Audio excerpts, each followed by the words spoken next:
Hello, everybody, and welcome to the 101st edition of the Chronicles of Podcast.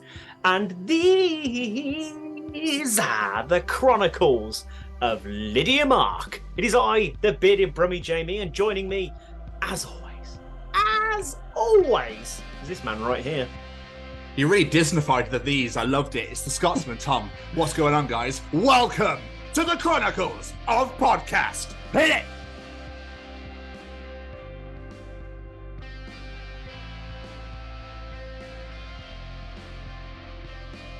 Hi there, you're about to enjoy the Chronicles of Tom and Jamie. Hi everyone, I'm Kevin Mann. Hey guys, my name's Annabelle Knight. Hello, this is Becky Baldwin. Hello, I'm Chesney. Hey, what's up everyone? This is Braden from Say We Can Fly. Well, hello everyone, I'm Lydia Mark. I'm an actress and a plate spinner, utensil spinner, as you put it. And you are listening to the Chronicles of Podcast with Jamie and Tom. That's the best analogy of anything ever described, I think, ever in the history of conversations. Boys and girls, put your hands together as we bring you the Chronicles of Lydia Mark.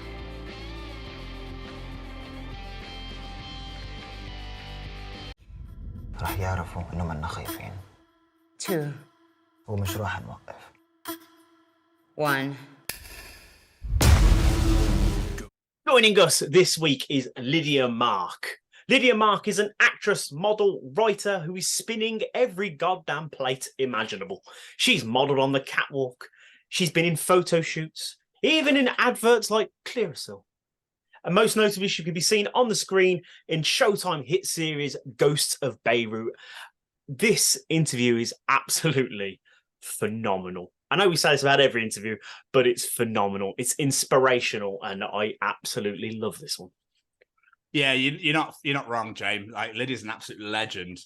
Just so down to earth, so on our level. It's just fucking great. There's no other way I could actually tell you guys about this, how good this interview is. It's just listen to it because you're gonna come on.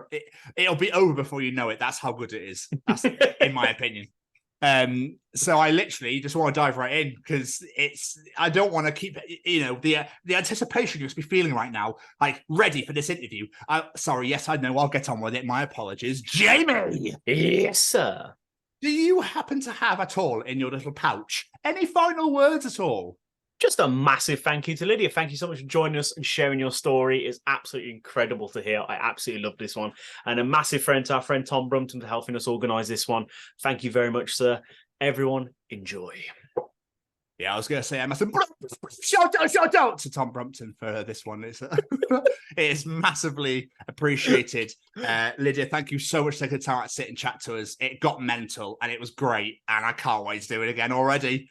It's going to be absolutely wonderful. So, ladies and gentlemen, here we go. Ladies and gentlemen, interviewing this week, it's Lydia Mark. Absolutely living fuck out of your questions. How does that sound? That sounds like my perfect Tuesday night. Yeah. Oh. Is it Tuesday? It is Tuesday. It is. Yeah, it is. I had to think myself then. Wonderful. Let's do this little intro and we'll get underway. Ladies and gentlemen, today we bring you another incredibly talented guest. This week's guest is a person who likes to not only spin many plates, but probably every utensil in the kitchen, to be quite honest. Most notably, she's a model and actress who's been seen on stage, film, commercials, and quite frankly, everywhere in between. Here to talk all about her most recent role in Showtime hit series Ghosts of Beirut and so much more. Boys and girls, put your hands together as we bring you the Chronicles of Lydia Mark. Hello, everyone. Oh, I like that. The Chronicles of Lydia. That's great. Yeah, this is all about you. This is how we roll. But I'm going to get into the really hard-hitting stuff straight away because obviously I'm always intrigued, especially only because it was 3.5 years ago. But how was the last few years for you? How was your pandemic season? Because obviously governments and people went, the movie industry, the music industry, yeah, we're not interested. I slightly feel like I'm in some sort of parallel universe, honestly. I feel like the last 3 years just didn't happen.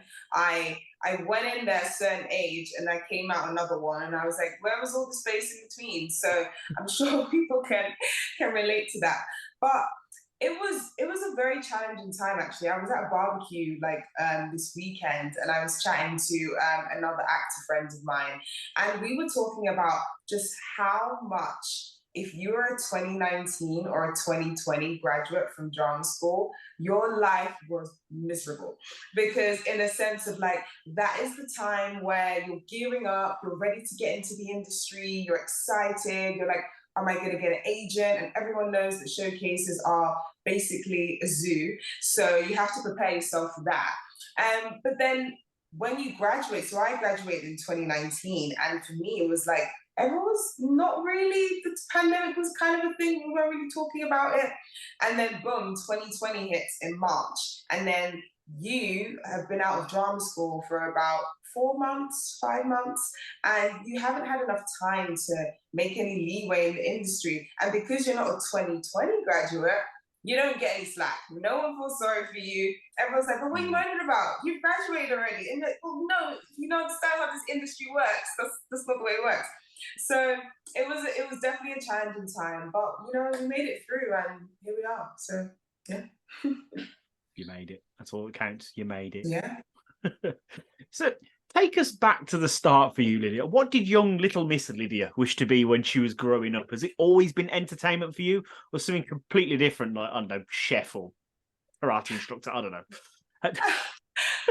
I would say little Lydia did not want to be one of the top 5 acceptable careers. So let me break this down for you. So coming from an African home where your parents, it's only acceptable for you to do one of the top 5 degrees. So either that's a doctor, a lawyer, an engineer, a teacher, and some other important thing that I can't remember. I didn't want to do any of those. So for me, I was like, right, I really love this entertainment stuff. And I mean, I grew up, I probably shouldn't admit this, but I grew up just being babysat by TV, watching TV all the time, movies, shows. And I just started to fall in love with that world. And it's hilarious now because it's not so great. But back in the day, if anyone knows from London or who just watches soaps in general, EastEnders used to bang. So it did, didn't it? It did back in the day. Don't now, but it did right? Back in the day. Exactly. Hey, EastEnders used to bang. So I remember watching that, and I remember watching, do you remember Stacey Slater and all these people, even before then, Dirty Dan, Sharon, all those stories. And I was like, damn, whatever these people are doing, I want to do that. So I just started from there. And then I remember going to a youth drama school. And the reason why I went is because I was like, well, what the fuck else am I going to do? And also my mom was like, right, you can go to this drama school if you take your little sister with you as well. So that was a whole thing too. Went to this drama school, and it was a bunch of kids just bouncing around, living their best lives, no structure, no lawyers or mini lawyers in training. So I was like, this is a place for me. And from there, I just really started to love the craft, and that's how it developed. That's incredible. What did your parents say when you said that's what you wanted to do? Oh my gosh. I mean, do they know what I'm actually doing? No, I'm joking. They do. They do. I'm a doctor, Dad. I'm a doctor. I'm a doctor. I mean, it was a long journey, I would say, in terms of convincing my family that this is what I wanted to do. I'm sure they very much felt like, this is a phase. She's going to snap out of it. She's going to become a lawyer. That's what's going to happen. And then the years went by, and they're like, she's not enrolling on this course, or she's not getting married or anything. So it was the whole thing of me just accepting that this is what I want to do, and just finally acknowledging to myself that, I am an artist, and that's where my passion lies. And then when I had that bravery to first admit it to myself, then I didn't have to convince them. That's amazing. But to do the line of work you do, you've obviously got to have a bit of an outgoing personality and that confidence to put yourself out there. Have you always been like that since a kid, or is that something you sort of grew into? I would say, like, it's funny because it was phases. I mean, I remember my mum used to tell me that when I was super little, we all have a first day and a first year portrait in my parents' house. And my mum said that when I went for my first year portrait, I was posing, I was ready. So imagine a 1-year-old giving the most, giving the poses. The photographer was like, yeah, bam, bam, no crying inside. Whereas my sister, she hated like the limelight. She absolutely hated it. And I would, there's me as a 3-year-old be like, do this, or, do this, or whatever. My mom was she knew that I was going to go into this industry, which was actually quite hilarious.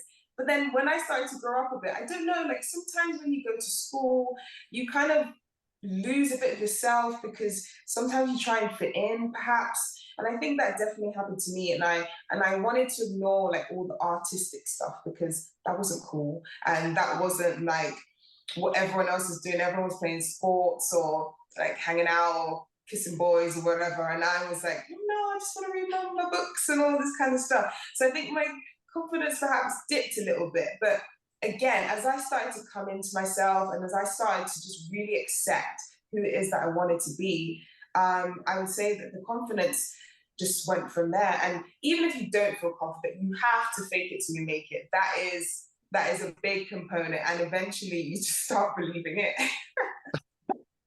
Yeah, absolutely. The amount of times we hear that phrase, fake it till you make it. And it's so true. So true. It's true. It's something about just tricking your brain into the sense of, no, I am this person and I can do this thing. And eventually you just start to be able to do it. It's so bizarre, but I'm sure there's a bunch of science to back that up. But, you guys can read that later. I don't do science. So other than EastEnders then, did you have any like real influences that made you like that go, yep, this is why I want to do it because of this person. Look at this they've done, or look at what they've achieved. Yeah, absolutely. I mean, EastEnders is one thing, but yes, real influences. I remember like just going to theatres. Theatres was something that I really, really enjoyed doing. And I remember seeing some fantastic plays. I remember seeing Andrew Scott at the Almeida. I remember seeing Wendell at the Young Vic. And all these performances just really stick with you. And they stuck with me because I didn't see an actor performing. I didn't see the set or anything. I just saw a person living. And then when I would see performances like that, I was like, this is what acting is about, It's about living as this person. And it sounds really mystical and woo-woo, but at the same time, it's like people don't go to the movies or to the theatre to go and see characters. They go to see people, at least representations of people. So I think always seeing great theatre, and I live in London, grew up in London, so it's such a privilege because we have amazing theatre on our doorstep. And, being a city kid, I mean, we didn't have fields or amazing beaches to go to. I mean, we went to the National, but that was fine, that was okay. A nice trade-off. So yeah, a lot of influences there and amazing films, TV, and The Godfather's 2 is one of my favorite films. I remember watching Al Pacino and thinking, what is he doing? So all of that stuff. Honestly, you just think, what are they doing? And I was like, I have to get on this journey to figure out what they're doing. That's amazing. So I said in my intro there, you're a person that spins many plates. I was reading the things you do is acting, modelling. I saw you do singing, gospel singing, dancing. I swear I even saw puppetry written somewhere. But what is it that made you want to try? Was it sort of one thing leads into another, or I should learn this for this role sort of thing? Or was it just a case of I want to learn and absorb as many things as I possibly can? I think, like I said, I've always been a kind of creative person. I mean, in terms of science and maths, all that kind of stuff, I was good at it, but I had to really work hard and study, and that's just a chore. But then when you find things... Stay in school, kids. It is. Go to school, though. Go to school. Sometimes it's a chore. And I was more inclined to the things that just were creative. I mean, I used to play piano from the time when I was 10. I played piano for about 6 years. I do need to pick it back up again because I really enjoyed it. But it's just that kind of stuff. That was just something I did, you know? And then acting classes, again, I was influenced by like soaps and movies and stuff. Again, it was something I just kind of tried. The modeling came along while I was actually at one of my acting classes, and my dance teacher, she said to me, you know, you should really try modeling. And I was like, okay, let's give it a go, kind of thing. And I was doing that. Yeah, exactly. But apparently it was destiny, because 1-year-old Lydia was already showing the signs. So there you go. Maybe there is something about just letting go and just seeing where life takes you. And I think I've kind of done that with all my creative careers, but I would say acting is the one that has really followed me my whole life. It's the one that has always been that tap on my shoulder that's been like, hey, like you should really do this. You should really like focus on it. And when I'm learning about it, when I'm in rehearsals, even if I'm reading a book, I mean, time just flies. And that's how I know that it's something that is really I'm supposed to do. I just had to imagine that you were in one of your acting classes and you just turned and happened to like pose randomly, and the teacher was like, oh my, everyone like flew backwards, like, oh my God. That's exactly how it happened.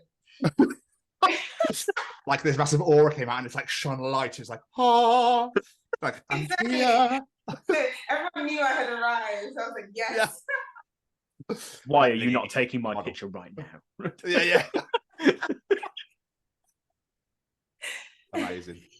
Exactly. Obviously, I went to my trusty friend Google for my information. So forgive me if this isn't correct, but the earliest credit I could see for you was a modelling job working a Clearasil campaign. Is that right? Was that the first thing you did? Was that the first gig? I think it's the first gig I got paid for. So that's important. You know, that's important to know. Yeah. Because you do stuff, and I remember I had this extra role on this. It was like what was his name? Stephen Baldwin movie, actually. So hilarious. Like out of nowhere, I just stepped on the scene. I was like, what am I doing? I don't even think the film even came out. But for me, I was like, damn, this is the biggest thing in the world. Like, oh my God, I didn't know it was an extra at the time. But I was like, Mom, like, I'm acting, you know? So in a real thing. So that wouldn't count. That's definitely not the first credit. But I would say, yeah, I did a campaign for Clearasil so long ago now. And yeah, I remember it was a bunch of us, and this was before social media actually took off big. That's just showing my age right there. This was before Instagram, all that kind of stuff. So the clients were asking for a commercial, which was take a selfie. And at the time, selfie had just started, people were just starting to do it. So I remember that very clearly, being like, okay, this is an interesting new world now, because now I get paid for it. So yeah, it was really fun, and yeah, such a great experience. I've always found it fascinating with modelling. Like, how do you get yourself out there into the world to appear in these sort of campaigns? Because obviously acting, you need to go to auditions, you can send self-tapes in, that sort of stuff. For modelling, what is it? You just go, here, look, it's a picture of me. Like, honestly, that is exactly how it is. It's like, here's a picture of me. Modeling is not like acting in the sense of you have a skill. So I'm not going to do my fellow models disservice by saying that it's not a skill. It's a type of skill, absolutely, because it's hard to sometimes stand there and figure out what your best angles are and how to look good, because you could be surprised. You could just stand in a photo and it doesn't evoke the same emotion that perhaps a photo needs to. And with modeling, it's very much, I don't know how to describe it. I mean, back in the day before social media, you would just go around to agencies. You used to do these things called, they're called go-sees in America, and they're called walk-ins in the UK. And you'd walk into an agency with your Polaroids in your hand, like actual Polaroids, and you would go there and you'd be like, hey, here's a picture of me. Look at me. And that would be that. And you either got signed or you didn't. And then you move on to the next one. And sometimes you do that for like a whole day until eventually you get in the door. that's one type of way. Some models are like super lucky and they get picked up on the street and the next day they're Kate Moss. It just depends. But it's one of those careers that is based off of the way you look. So there's not really much you can do about it. You kind of just have to hope for the best. Or throw your bra at Drake and get put in Playboy. Yeah. Like, so works for Pamela and certain people. So yeah, why not? That's another way into. That's a genuine. Jamie got really confused. That's I a genuine did, story that happened. I think it was last week or something. Yeah. I've not heard that. So, yeah, Playboy are interested because of the size of the bra, basically. Anyway, let's move on. Gotcha. So, but obviously in modelling, you're technically selling something, aren't you? With a jumper or Clearasil in your case or whatever. So, like, I imagine with Clearasil, obviously that's a skin product, isn't it? Is it skin product? Yeah. Sort of thing, For some reason, toothpaste came into my head. I don't know why. So, do not put that on your toothbrush. How would you model toothpaste? No, do not put Clearasil on your toothbrush. That's a hard one. Yeah, please do. But obviously, so that's obviously a skin thing. So I imagine, because I remember the adverts where they used to like randomly slowly throw water in their face and water would very slowly splash out. I remember, so obviously that's not going to be involved. It's just a case of, is it, here you go, look, I use Clearasil, you can see. That's perfect. Just take a snapshot right there. That is the Clearasil ad right there. Can you see any spots? No. Shit works. No. There you go. Job done. This is why I don't work in marketing. But like we say, you've done commercials, you've done theatre, you've been in short films, you've done TV. Like, have you got a particular favourite outlet that you really enjoy working, or is it just give me all the jobs and I'll do them? I mean, yes, give me all the jobs, give me all the money. No, I'm joking. It's more like, I would say I love theatre, but screen is my passion. I think I love going to theatre, I love watching it, I love being in plays, and I think that there's so many amazing things that you can learn being a theatre actor, but there's something about the screen. It's about this. It's so close. It's so personal. It's like, I mean, you're on set and you could be whispering to like your scene partner because it's there, like it's right there with you. And the audience is a fly on the wall, you know, the audience is interrupting a private moment.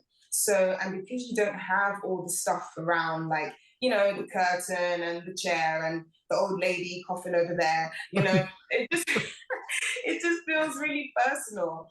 And it feels like you are really interrupting a private moment. And I just really love that. And I love the things that you can do as a screen actor. It's all in the eyes. And I think the best actors for me and the actors that I really enjoy watching, like Robert De Niro, like Al Pacino, like Viola Davis, they have got some eyeballs, you know, they've got some eyes, they got control of their eyes.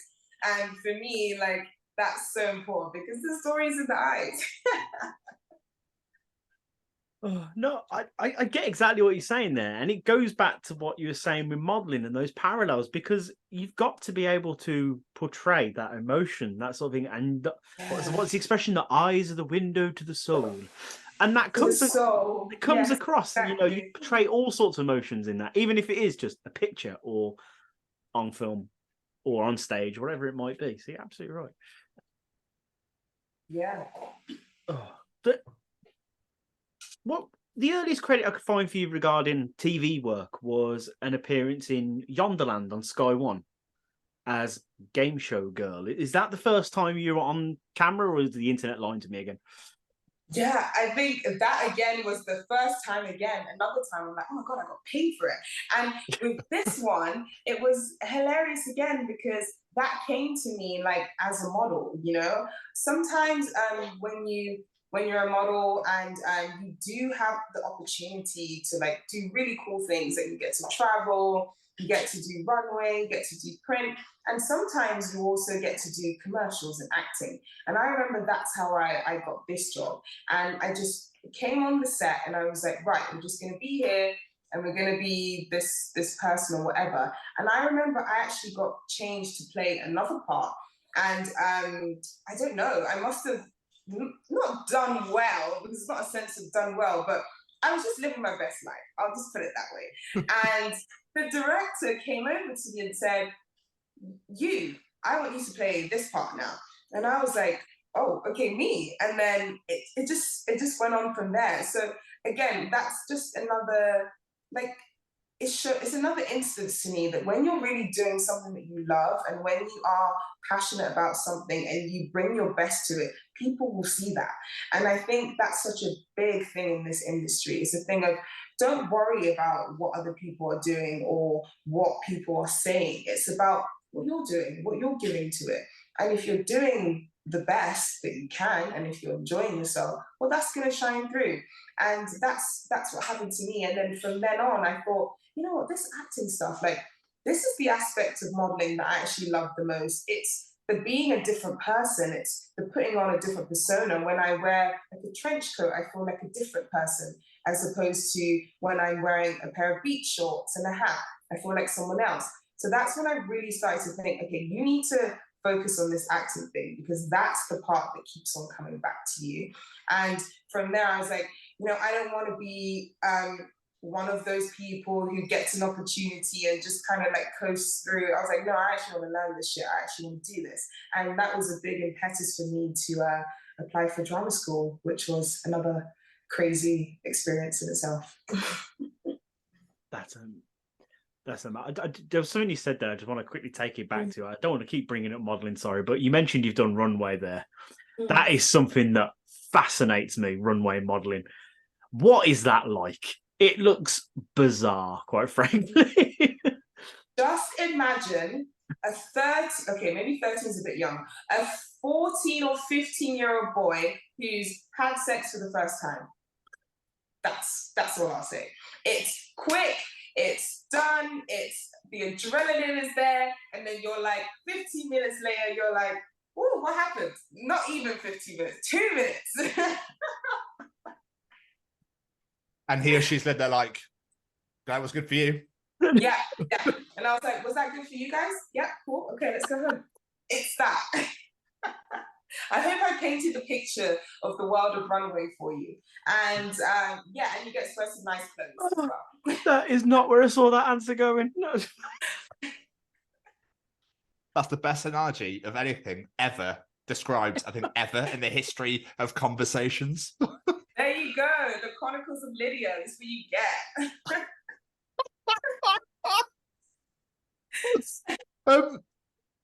Obviously, you've done quite a few stage shows. While Jamie dies, I'll keep going.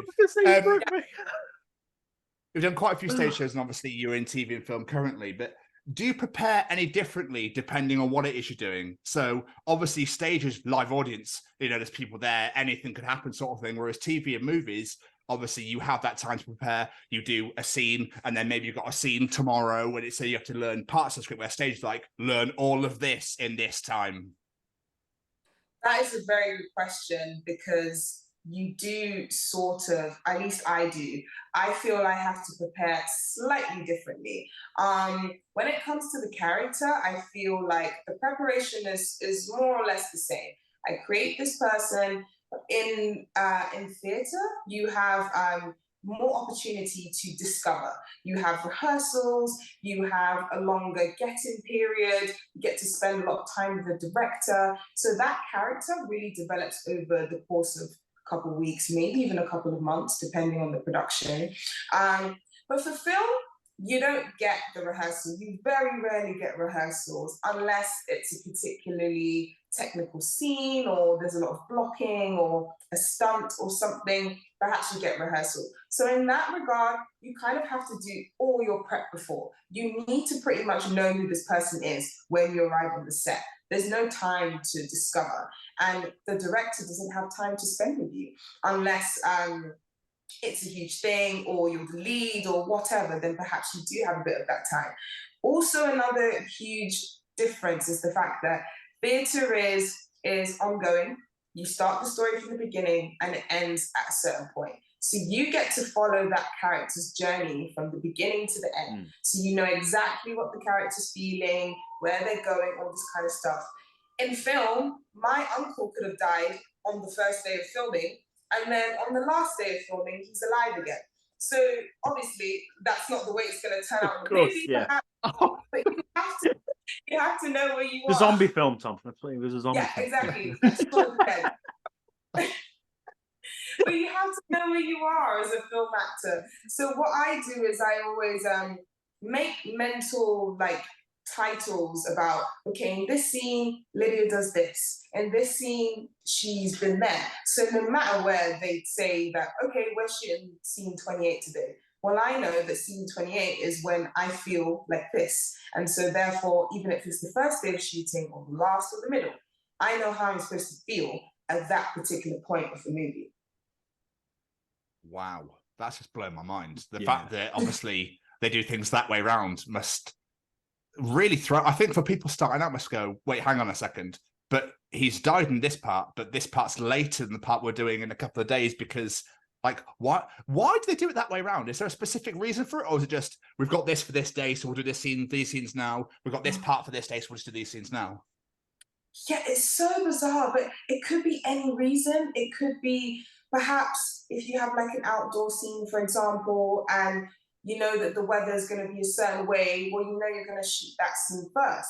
If you have the luxury of being in a studio and having a secure sound stage and everything, well, then you kind of have a bit more leniency. But if you're on location, say that house is only available on these dates, well, you have to make sure you shoot that over there. So the actor's comfort, the actor's well-being and sanity is not really top priority. You know, it's about the film. So in that case, as an actor on screen, you have to know what the fuck's going on. You have to know where you are, what's going on in that moment, and how you feel, most importantly, and where you just came from.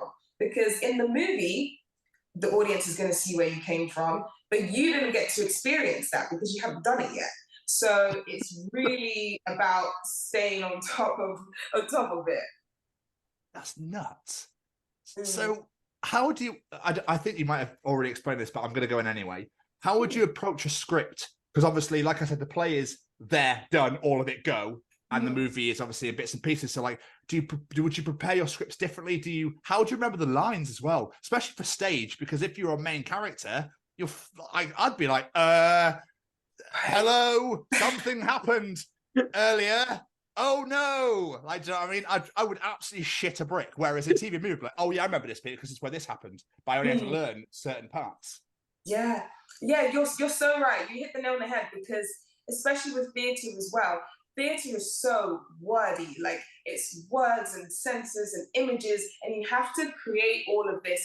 You kind of have to see the images in your head. At least that's what I try and do. I have a couple of tricks as well as the regular, woo-woo, oh, I'm just an actor and I just get it stuff, There is an element of both, There are tricks, but there is also an element of just that magic that happens where you just kind of just say, you know what, I've kind of drilled it as much as I can. I'm about to go on. If I forget my line, it is what it is, and it is so nerve-wracking when you're at the beginning of your career. I remember I would be shitting myself, going on stage, I'll be waiting and I'll be like, oh my God, I hope they say this word like this because then I remember it that way and then I can say this and that.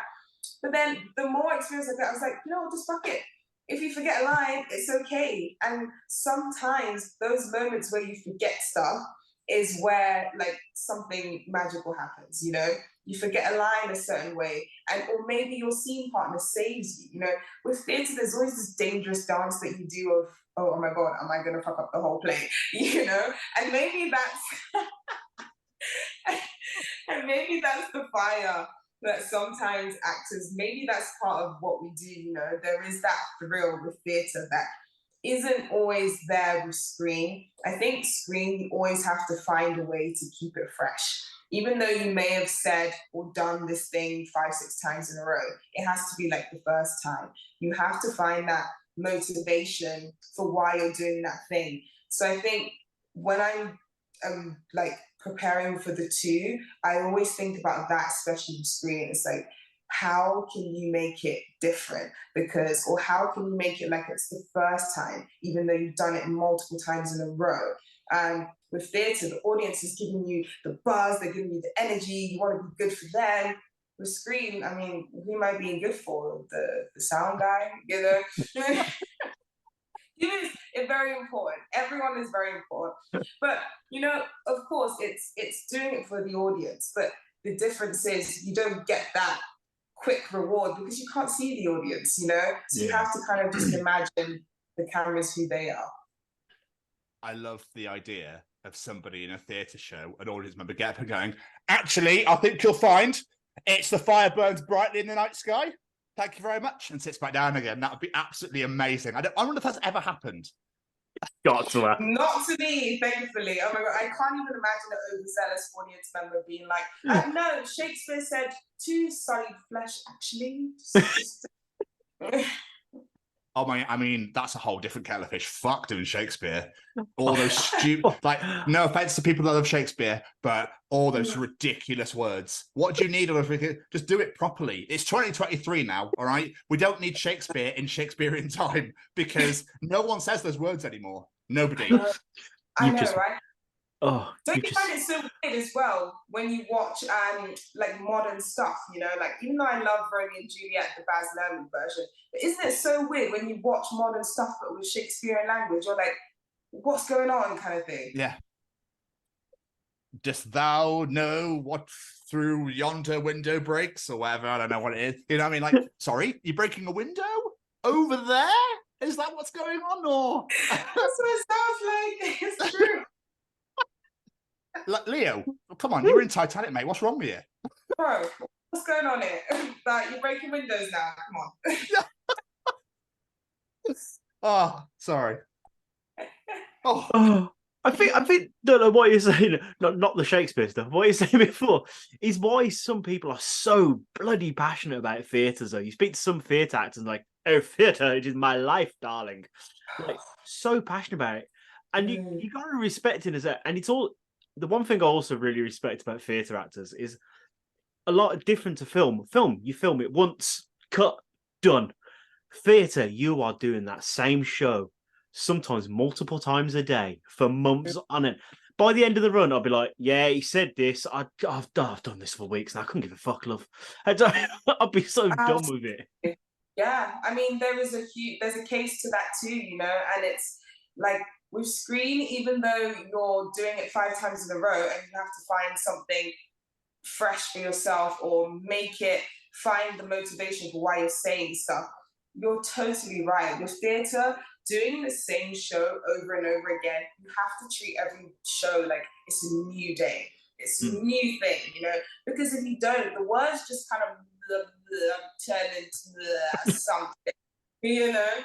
And that's not exciting for an audience. And they paid £60 or whatever they paid. You want to give them a great show. And for you as an actor, that's not entertaining. Everyone can tell when an actor is stale or has done the play too many times. You could just tell. Yeah, I can imagine, to be fair. Yeah. But in 2021, you got an incredible opportunity to appear, of all things, a model in Disney's Cruella movie. How did that come about? Because that's fucking awesome. Yeah, that was really sick. It was, my part was cut, which is sad, but, you know, we were still... I know, it's one of those things. It's like, when you have to trust that the director or the editor, whatever they're doing, the point is for the story. And sometimes as a new actor, that's disheartening, you know, because when you're not the lead or you're not the star, like, the story isn't about you, hon. You know, at the end of the day, it's about Emma Stone. So even though you're there or you have a part or whatever, it's like sometimes that may not make it in there. So for me, that came about, again, that was another one that was like they mostly wanted models. So that was a big advantage for me to get that role. And also they wanted a little bit of, not that I don't do stunts at all, but they wanted a bit of, you know, tumble, a bit of something going on in that scene. I don't know if you've seen it. It was the scene where there's like a whole big kerfuffle at the fashion show kind of thing.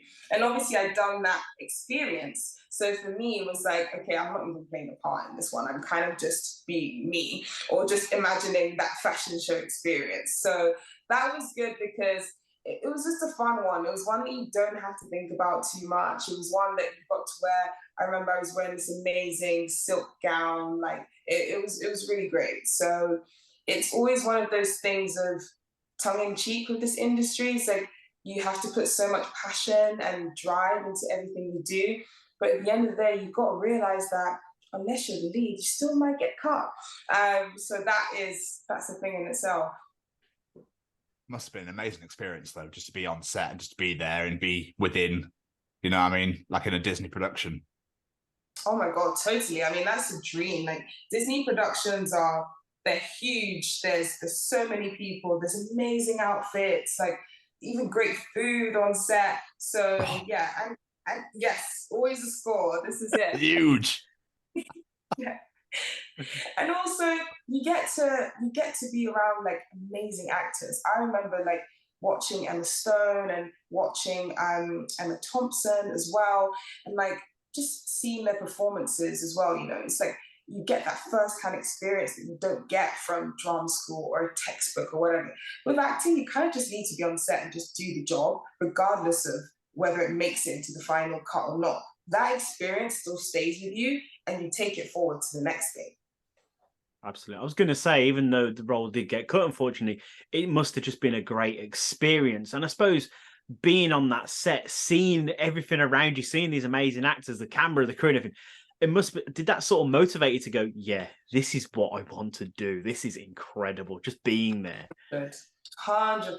I think it depends on who you are, but me, it really, really motivated me. I was like, I am doing this part and I can do it because, of course, Emma's fantastic. Like, everyone that I was watching was fantastic. But you're like, you know, when you start to think, you know, I could do that. Oh, I know what she's doing, or I know kind of where she's drawing from. That's when you start to get excited and get that tingling feeling because you're like, I'm on the right track.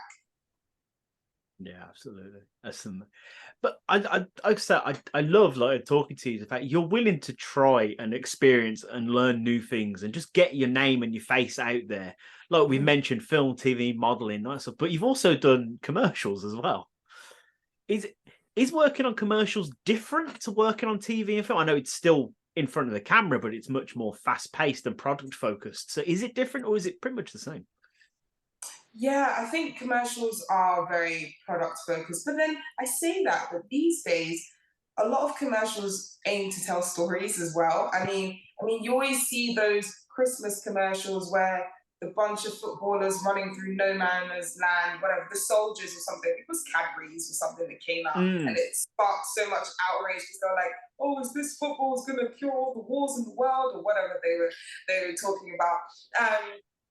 But you see the way commercials now, they realize that we need to tell a story because at the end of the day, human beings, we still love that storytelling. We still love telling a story, being told a story.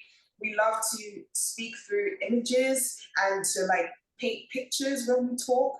So I think that is something that kind of goes through, it's like an undercurrent through everything, in a sense that even commercials realize the importance of storytelling. So even they have some sort of story that is hinged upon. They're crazy, but it's a story nonetheless. And I'll tell you, commercial auditions are just, they're a skill in themselves because you could be in your living room and have to pretend that you are walking through hot lava or, I don't know, in this alternative universe and your couch flies past you. It's crazy stuff they ask you to do. And most actors, we all do takes from home now. We don't go to studios anymore. We don't go to audition rooms. So you really have to make it work. So that in itself, I think it's a whole other experience. But commercials are very much trying to also tell stories, but crazy stories. Yeah, I think John Lewis turned around and went, "Here you go, guys, bring it." I know. Some I wonder, like, who comes up with the concepts? Like, who? Like, it baffles me. But hey, I will roll on that floor like it's lava. Ain't no problem for me. To be fair, he's saying that I can't say I've ever seen a perfume advert that has actually ever tried to sell me perfume. I don't know what them adverts are doing, but you only know they're about perfumes at the end because they whisper the name of it. That's literally. They whisper, yeah. That's so true. They whispered. Absolutely. It's that whole thing of like, what am I actually being sold? I don't know. They're just trying to sell you an experience that if you spray Dior, then maybe you're gonna smell like Cara Delevingne. Well, no, you ain't gonna smell like her. You know, that is. If I walk through the desert with a guitar, am I going to turn into Johnny Depp and for spray some Savage? Like, what are you doing? I don't understand what's happening here. It's true. It's crazy. It's hilarious. It's all a lifestyle. I bet we all wish we were like traipsing through the desert. That's everyone's dream, right? Of course. Yeah. Fully dressed in the 40-odd degree heat. Sounds phenomenal. Yeah. In a suit. Yeah. Exactly. Yeah, get that. Yeah. Correct me if I'm wrong, but you've also been a production assistant as well on That's Just Me with Pixie Lott in it. Oh, yeah. Wow, you guys went in. You did your research. Yes. Yeah. Firstly, I wonder where the hell she went. I know. Wasn't she a singer? Yeah, I mean, Pixie's really great. She's so lovely. She's really sweet. But yeah, I mean, I kept asking her. I remember I was like, Pixie, where's the music? And she's like, it's coming, it's coming. So I guess there's some music coming. But I guess like me, she's like, you know what? I have this opportunity to act. So I'm going to try and I'm going to take it. And she was very good. She was very, very good, actually. So what does because you did it for Suppression as well. So what exactly does a production assistant do? And what, again, is that another way of you going, well, it gets me there. I guess I get to watch this and do that. What exactly does a production assistant do? So a production assistant, essentially, they just make sure the production runs. This is it. They're not they're an assistant in the sense that whatever the talent needs, you help them to do that. You help them to realize the vision of what they want the set to look like. You help them to, it could be anything from any task that they need done to make that scene or that day work. So again, for me, that was a really great way to earn money. Like, this is a great thing to do. And I would say, if anyone is an up-and-coming actor, try and get yourself jobs where you can be on set.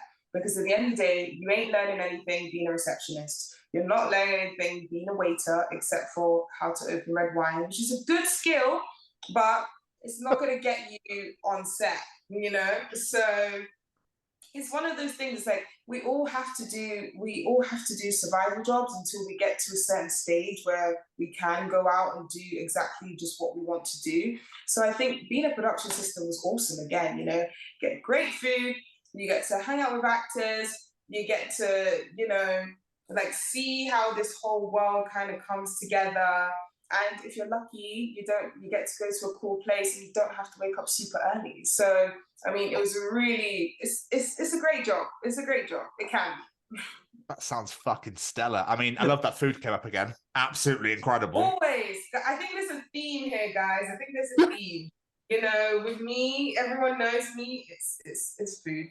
It is. Why did you want to get into acting, Lydia? Catering. Yeah. Yes. Yes.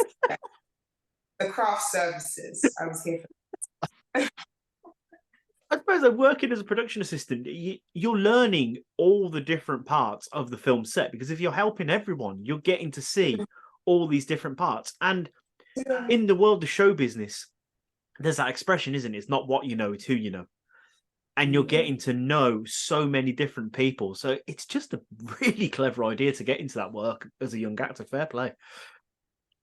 100%. I mean, it is totally about that as well. It's about talent, it's about hard work, but this industry is also an industry of relationships, and people work with people that they know and people that they like, you know, at the end of the day, because it's such a hard thing to do, such a pressurized environment. I mean, when you watch the credits at the end of the movies, you see how many people have been involved in that 90-minute thing, you know? And if they all like each other and if they all get along, well, sure, great. We're going to do that again on the next one. So it makes sense. So if you want to get that experience, if you want to make connections, why not give it a go? Like, find a job on set if you can get one. I totally recommend it. Fair play. So we really should talk about the most recent project that's been out there that people most likely recognise you from now, being in a couple of episodes of it, and that's Ghosts of Beirut. For those unaware, what's the show about? Ghosts of Beirut is a espionage thriller. It's a 4-part miniseries, and I loved working on it because I really love stories that are kind of laced with true life. So Ghosts of Beirut is it's a true story, and these people existed. So it's about the manhunt for Imad Mugnieh, who was a leader that was rising up in Lebanon. And it was at a time where, you know, the US and Mossad had to work together because they were seeing all of these novel attacks. And I think it was the first time that they'd ever witnessed like a suicide bombing attempt.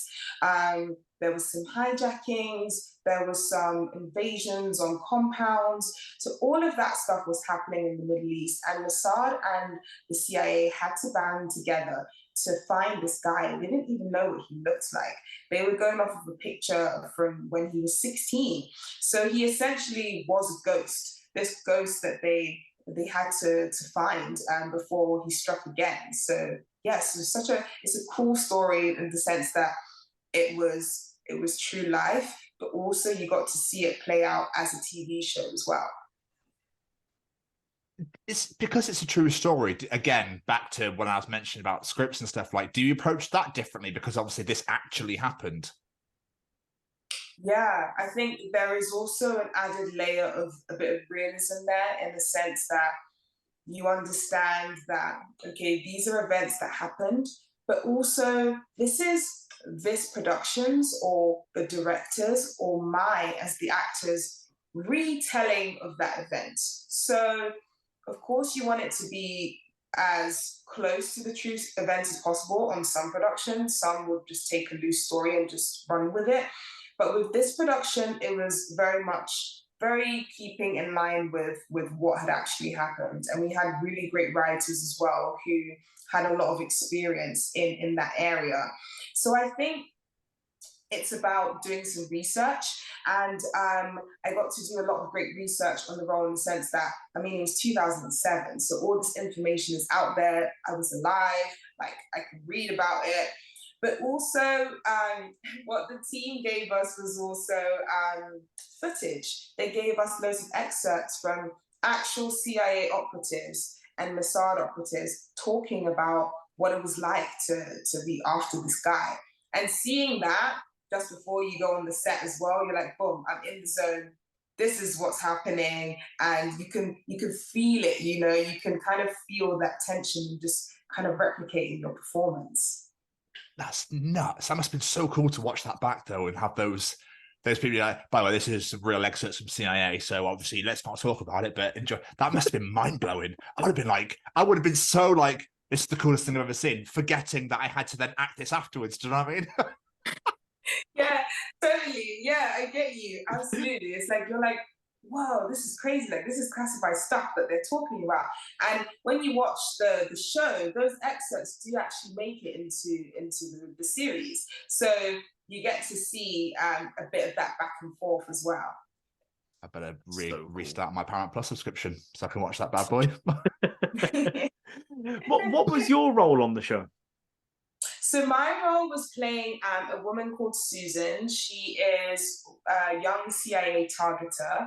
So Susan, along with her counterpart Lena, played by Dina Shahabi, they start putting together this case of who this guy is. So targeters they look at the relationships or the trails around that person. So perhaps if that person hangs out in this place, or they see this person. So then they start to build up this thing called a trail. And with the trail, they think, right, we think that this person is probably going to be here or there or there. because of the people and the trail that we built around them. So that is their job. And in doing that, they start to piece together who this guy is. And then it goes further from there, and the SARD come in and they get involved, and it just becomes a whole big operation. And the story is amazing because it's set across 2 timelines as well. And you get to also see the perspective of Imad Mugniye as well. You get to see the reasoning behind a lot of the things that he did, at least the stories versions of that. And through that, you actually get to see that, people are not black and white. Americans aren't the heroes, the Arabs aren't the bad guys, and vice versa. Everyone is just making decisions, and these decisions have consequences. That sounds amazing. My next question was going to be, what was it about the script that said to you, I got to audition for this? But the fact you've just got me and him going, oh my God, I need to watch this. I feel like I've already answered that question. I wasn't even trying, guys. I was not even trying to tell. But the show sells itself. There you go. I mean, that was a big thing. It was the script, having the 2 timelines, having it playing out like that, and all of that stuff. And I love thrillers. I love espionage shows, Homeland, The Blacklist, all those kinds of shows. They just get me excited. So, that was a big reason as well. I mean, who doesn't want to play spy? Who doesn't want to play Secret Service? Come on, this is the stuff that we dream of, but we're too afraid to do.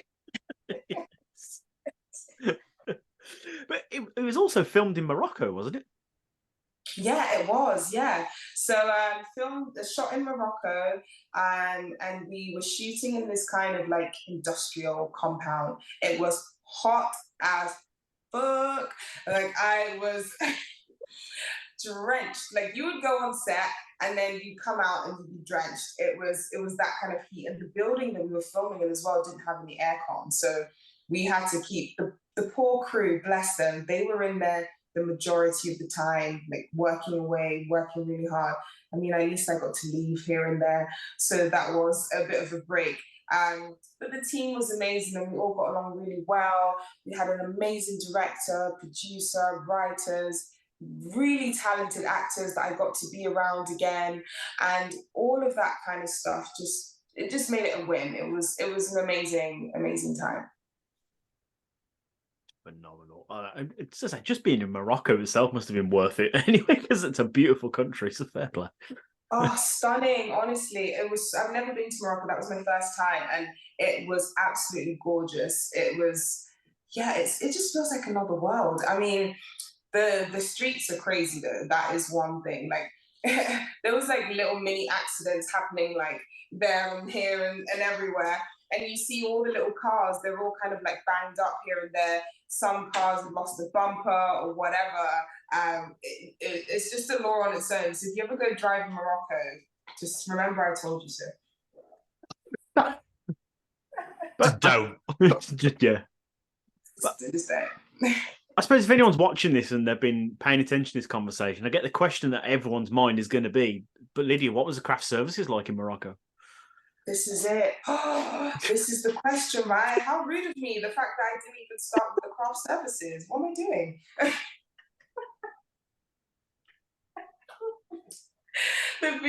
The food was great on Ghosts of Beirut. I had a great omelette chef every morning. It was fantastic. So speaking of the future now, I saw in another interview you said you were working on your debut film script. Is that still happening? What's going on with this?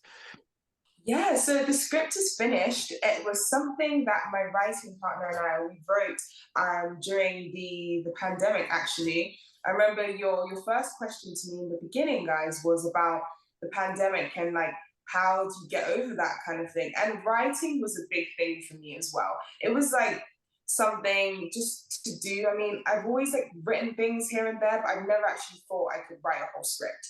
And when I was locked in the house, I was like, right, there's nothing to do but write the script.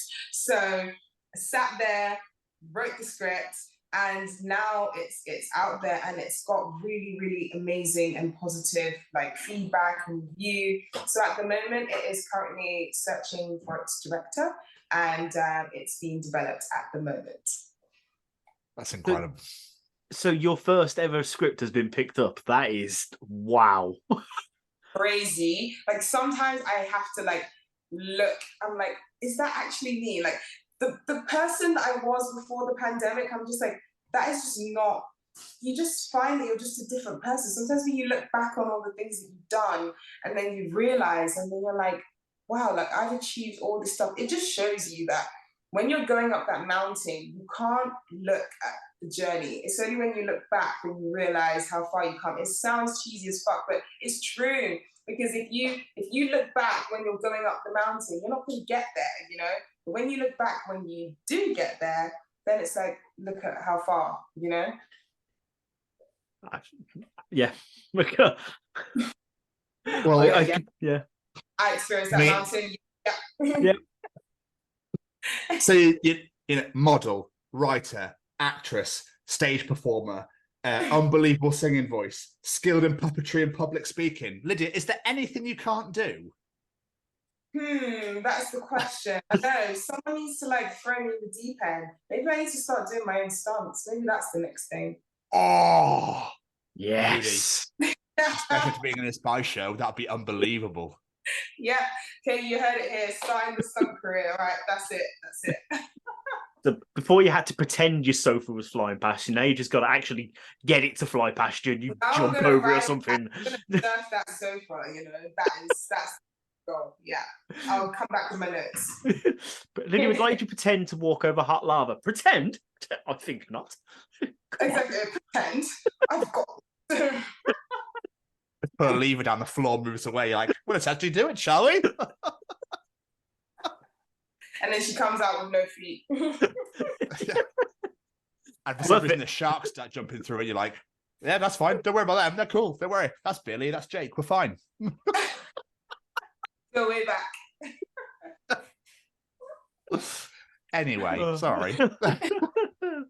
Is there anything else that you're working on at the minute that you're allowed to talk about at least? So also got another script in the pipeline as well, which has also been picked up.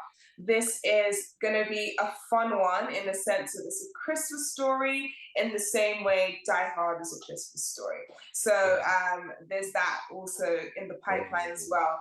And it's really great to just be writing as well now and actually have an outlet for these projects as well, because as you know, our industry is going through a tough time. You know, everyone is kind of trying to keep their wits about them and stay strong and stay, you know, connected in this time. But it is a slower time for a lot of actors.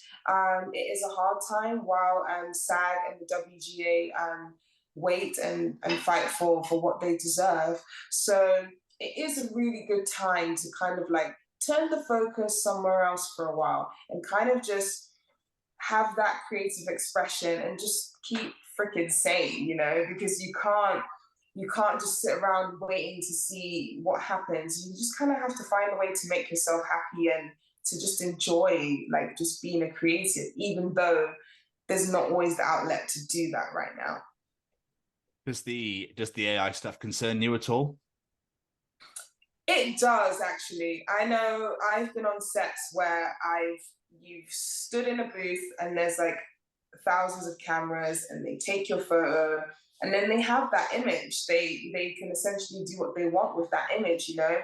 And of course you get paid for it, but there are certain conversations happening where there's been talk about having those kinds of images in perpetuity. And I mean, it's just crazy to think that my partner was telling me about something that will.i.am said the other day, actually, where he said that Nike owns the swoosh, Adidas owns the 3 stripes, but I don't own my own likeness. I think that just kind of summed it up perfectly. When you think about it like that, you're like, mic drop moment.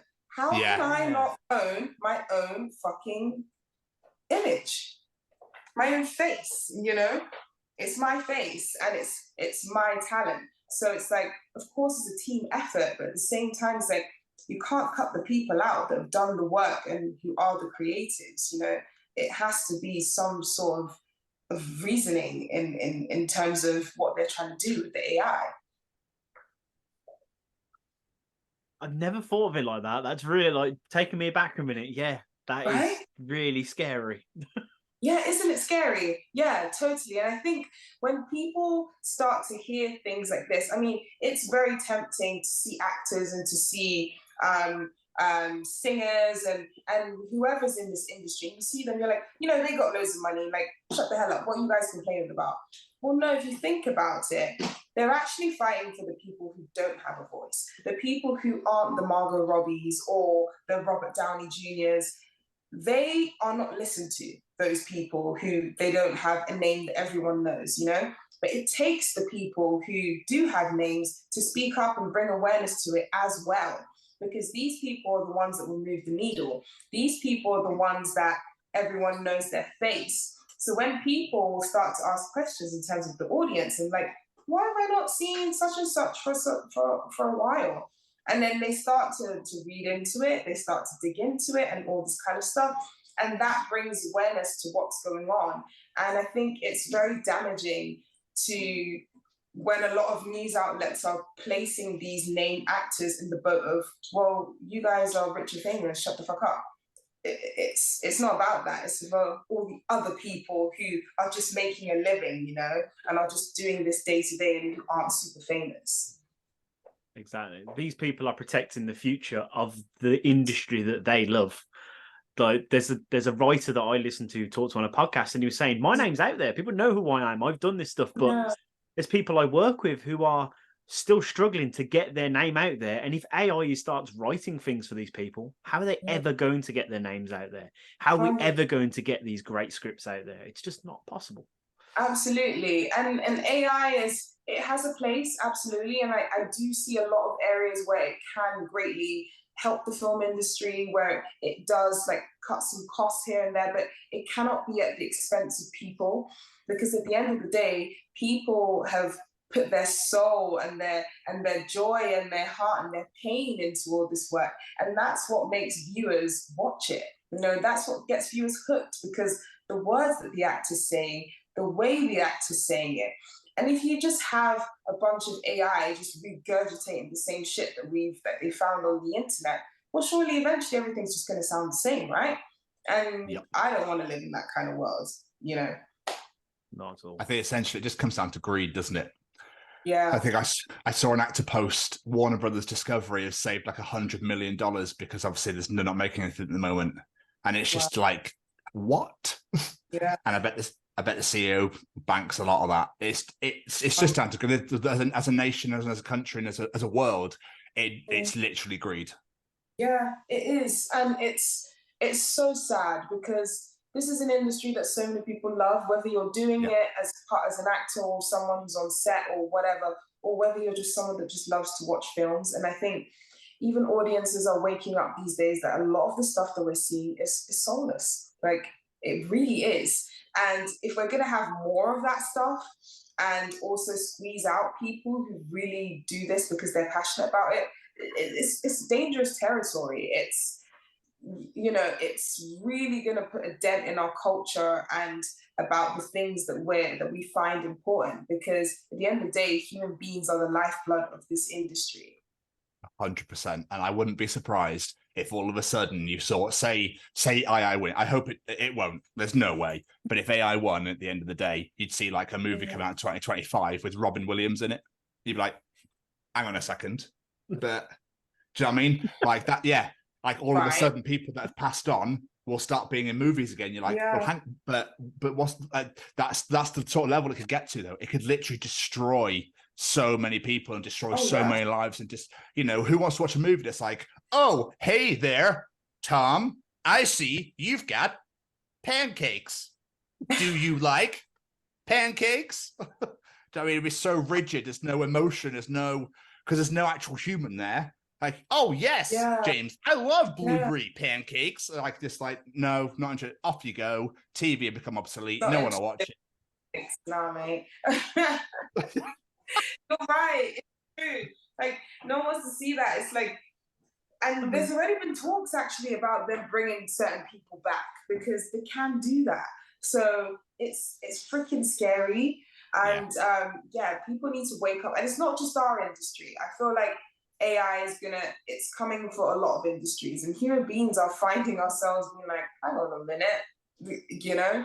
So yeah, this definitely needs to be addressed. 100%. Yeah. It's going to affect a lot. I keep seeing things on like TikTok of people doing, oh, what if this person covered this song? So they can already make songs using people's voices without those people even needing to be there. Oh yeah, there was that awesome track with Drake and The Weeknd. You didn't hear it? I've not heard that one, no. But... yeah, even Drake and The Weeknd never heard it either. You know? Exactly. This is the thing. It was so like, it sounded just like them. I was like, oh my God, Drake and The Weeknd done the track together. They didn't do any track together, but it was so good.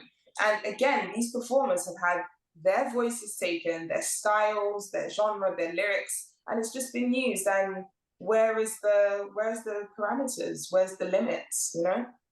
It's so weird. I bet Drake and The Weeknd will do a song now they've heard that, though. I'm like, hey, that's pretty fucking good. We should. Exactly. They should. I'm like, AI, this is how you actually do it, you know? Oh, Lydia, this has been so much fun. I've absolutely Oh my God, loved guys, talking it to you. has been so much fun.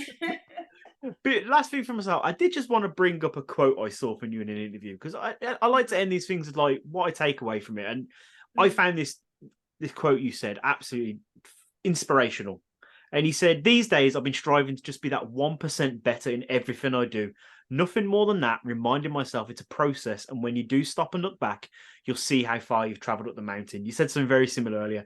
And that is a beautiful way to look back at your career. And just, I really admire that outlook, because as long as you're progressing, it doesn't matter if it's 1% of the time, just keep chipping away. And there's no doubt you'll be at the top of the mountain anytime soon. Yeah, 100%. I think a lot of amazing people share a similar sentiment. You know, there's that book, Atomic Habits by James Clear as well. Yes. And he mentioned about, you know, small habits. I think there is actually a book called The 1% Rule as well, which I haven't read, but it's that same sentiment, in the sense of like, you have to just put, you know, each step forward. That's what you have to do. But because I was very much the person where I see the bigger picture.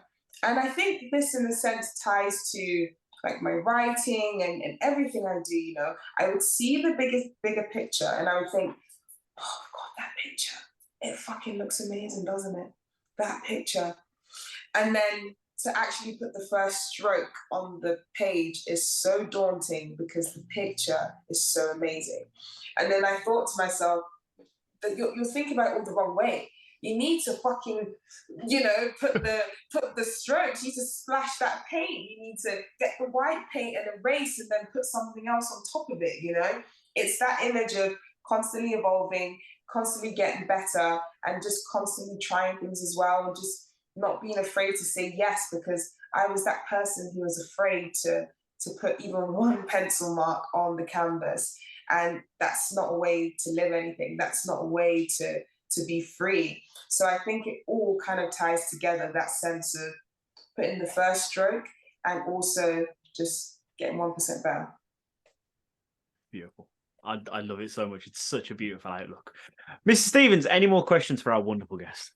I do. I also have one as well, Lydia, before we do let you get out of here, which is obviously growing up in an African household, you know, loving EastEnders, you know, your parents expecting you to go one way, you wanted to go another sort of thing, to then modelling for Clearer Sill, getting on the stage, and now working TV and movies. Did you ever think that this is where your life would be today?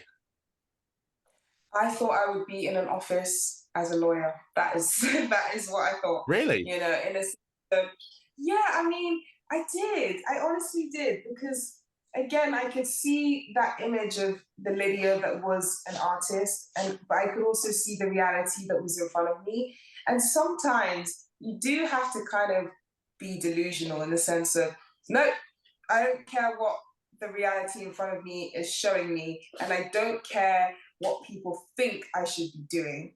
And that takes a lot of freaking courage. It's not in the sense of, oh, I just woke up one day and I felt brave. No, absolutely not, because that would be a lie. It was more of a sense of, this is where I think I want to go. Do I have the courage to kind of step in that way, in that field? And in the sense of, no, never did I dream that I'd be working with the people that I'm working with, you know? But at the same time, I did also dream that. I just didn't know who they were, you know? It was kind of a thing of paint the picture, keep moving, and then eventually all the figures and all the places will just start to just miraculously just come together, and then you just have Picasso, you know? Easy. Oh, I love it. I sort of feel like you need to land a role now as a lawyer just to bring it full circle. Right? Come on, exactly. This is what I'm talking about. Just to bring it full circle, and I'll bring my dad on set and I'll be like, Dad, look, I am a lawyer. That'd be incredible. I'd love Lydia. This has been absolutely unbelievable. I've absolutely loved sitting here and getting to know you and talking to you tonight. It's been incredible. But before we do let you go, any plugs, social medias, websites, anything you want people to go and check out at all? Yeah, so definitely check out Ghosts of Beirut, guys. It's on Paramount Plus in the UK and Showtime in the US. And you can also find me on Instagram at Lydia_Mark. Seriously, though, thank you so much for taking time out and sitting and chatting to us. We've absolutely loved it. It's been great. Absolutely wonderful. Thoroughly enjoyed. I'm very, very excited to see where your career is going to go. So I'll be keeping tabs. Don't you worry about that. Oh, thank you guys so much. And hopefully you have me back, because I would love to. And we'll talk about more crazy stories that I get involved in, right? That actually sounds like a great idea. Let's do it. It does, doesn't it? Okay, let's pencil it. Sounds amazing. Great. Perfect. Thank you, guys. Have a great evening, Lydia. Look after yourself. Take care, and we'll speak to you soon. Take care. All right, guys. Take care. Bye-bye. Bye. This interview is absolutely phenomenal. I love this so much. It's so inspirational. And like the fact this woman is, as I said in the start, is spinning so many plates because she's just determined. And, you know, when you set your eyes on a goal and don't give it to achieve it, that's what the show is all about, is hearing those stories. Amazing. No, absolutely. And again, Lydia, just thank you. It's just all sorts of nuts and wonderful, and I love it. It absolutely goes up as one of my favorites of the year, I think, so far. So yeah, we just really hope that you guys enjoyed listening to it as much as we did recording it.